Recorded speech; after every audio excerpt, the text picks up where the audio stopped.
नमस्कार, आपण पाहतात यूथ लीडर न्यूज। मी दीपक चव्हाण। पाहूया आजची ठळक घडामोड। तब्बल 72 वर्षांनंतर सांगलीच्या सांबारे गणपतीची मिरवणूक सुरू होत आहे। 1952 साली मूर्ती दुखावल्याने मिरवणुकीची परंपरा खंडित झाली होती। आता 72 वर्षांनंतर सांबारे गणेश मूर्ती मंदिरातून बाहेर काढण्यात आली आहे। थोड्याच वेळात सांबारे गणपतीची पारंपरिक पद्धतीने मिरवणूक काढली जाणार आहे। यासाठी गावभागातील रस्त्यांवर महिलांनी आकर्षक रांगोळ्या काढल्या आहेत। राजवैद्य आबासाहेब सांबारे यांनी पांगेरीच्या लाकडापासून ही गणेश मूर्ती बनवून 1899 साली ती प्रतिष्ठापित केली होती। 1952 सालापर्यंत या गणेश मूर्तीची मिरवणूक काढण्यात आली होती। मात्र त्यानंतर मूर्ती दुखावल्याने मिरवणुकीची परंपरा खंडित झाली होती। सांबारे गणपतीचे अंदाजे हे 125वे वर्ष असून तब्बल 72 वर्षांनंतर निघणाऱ्या सांबारे गणपतीच्या मिरवणुकीसाठी गावभागासह सांगली नगरी सज्ज झाली आहे। याबाबत आबासाहेब सांबारे यांचे वंशज केदार सांबारे यांनी दिलेली ही माहिती।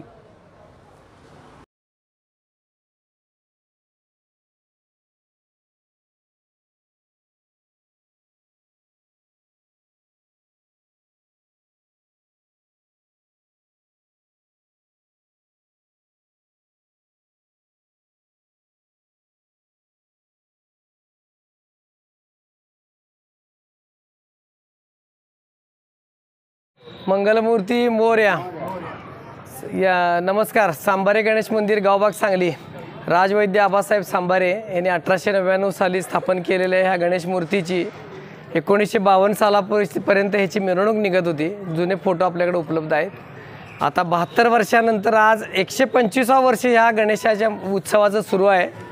त्यानिमित्त ह्या मूर्तीची आज मिरवणूक निघणार आहे पुन्हा एकदा 72 वर्षानंतर, आणि त्याची आता पूर्ण तयारी झालेली आहे। आता थोड्याच वेळात मिरवणुकीला सुरुवात होईल प्रमुख पाहुण्यांच्या उपस्थितीनंतर।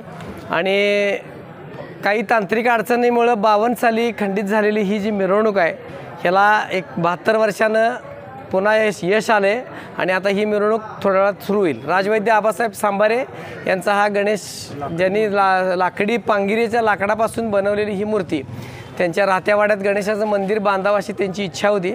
त्याप्रमाणे त्यांनी 1899 साली या मूर्तीची स्थापना केली आहे आणि आज याला 125 वर्ष पूर्ण होतात। आणि ही मिरवणूक मी सगळ्यांना आवाहन करतो की ही मिरवणूक खूप भव्य प्रमाणात होणार आहे, तर सगळ्या भक्तांनी याचा लाभ घ्यावा।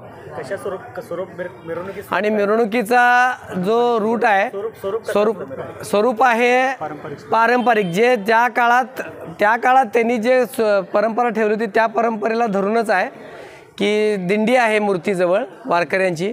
त्याच्यानंतर महिला पारंपरिक पोशाख नऊवारी साडी वगैरे जे आहे असे त्यांच्या टाळाची दिंडी, त्याच्यापुढं लेझिम आहे आणि त्याच्यापुढं धनगरी ढोल आहेत।